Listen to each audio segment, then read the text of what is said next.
বিসিবির কর্তাদেরকে বিপিএল নিয়ে প্রশ্ন করলেই তারা বলে সবার আগে হচ্ছে আইপিএল, তারপরেই বিপিএল এর অবস্থান। আমরা যদি একটু ব্র্যান্ড ভ্যালিউ দেখি, সেখানে আইপিএল এর এখন ব্র্যান্ড ভ্যালিউ হচ্ছে 2,25,934 কোটি টাকারও বেশি।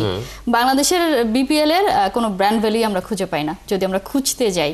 ব্র্যান্ডই হতে পারেনি আলটিমেটলি বিপিএল। তো ব্র্যান্ড না হলে তার ভ্যালিউ আসবে কোত্থেকে, রেভিনিউ বা কতটা হবে? তামিম ইকবাল যেটা বলছিলেন যে একটা কোম্পানির যে ইনকাম হয় বছর জুড়ে, সে তার চেয়ে বেশি খরচ হয়ে যায় বিপিএল এ। তো তিনি কেনই আসবে? কেন সাস্টেনেবল কোনো গ্রুপ আসবে এখানে ইনভেস্ট করতে?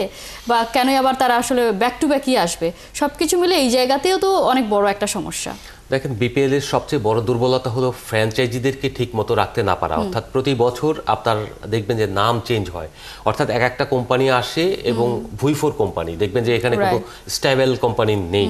যেটা আপনার আগে যেগুলি ছিল মাঝখানে 17 সাল থেকে আপনার 15 সাল থেকে বেসিক্যালি শুরু হয়েছিল এবং 17 সালের দিক থেকে 21 সাল পর্যন্ত কিন্তু 20 সাল পর্যন্ত একটা স্টেবল জায়গা ছিল এবং বড় বড় কোম্পানিগুলি ছিল, তাদেরকে আপনি ধরে রাখেননি বিকজ অফ তারা চেয়েছিলেন যে আপনি রেভিনিউ শেয়ার করেন। আপনি চাইলেই ভালোভাবে যদি আন্ডারহ্যান্ড ডিলিংটা আপনার না থাকতো, আপনি যদি অসৎ না হতেন, তাহলে ডেফিনেটলি এখান থেকে অর্থ উপার্জন করে আপনার ব্র্যান্ড ভ্যালু বাড়িয়ে এটাকে একটা সাস্টেনেবল জায়গায় নিয়ে যেতে পারতেন। কিন্তু সেটা আপনি করেননি বিকজ অফ আপনি ব্যক্তিগত স্বার্থ এখানে রেখেছেন, যে কারণে আপনি হয়তো 500 কোটি টাকার 400 কোটি টাকার মালিক হতে পেরেছেন, কিংবা আপনার অন্য কোনো কিছু করে বিদেশে পাচার করতে পেরেছেন।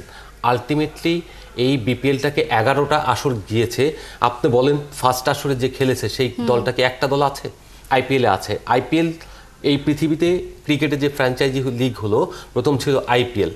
আপনার বিগ ব্যাশ কিন্তু ফ্র্যাঞ্চাইজি লিগ যেভাবে হয়েছে, ওদের ওখানে একটা সিস্টেম ডিফারেন্ট একটু।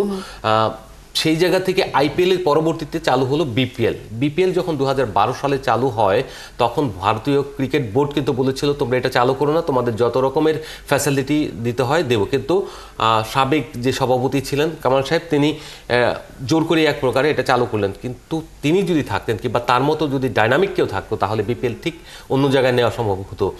ইসমাইল হায়দার মল্লিকরা এই জায়গায় কিন্তু একটু আপনি যেটা শুরুতেই বলেছেন, তারা তো আসলে বুঝতেই পারছে না যে এখানে যে প্রফেশনালিজমের জায়গাটা সবার আগে, মানে সবচেয়ে গুরুত্বপূর্ণ, সেটাই আসলে তারা ওভারলুক করে যাচ্ছে।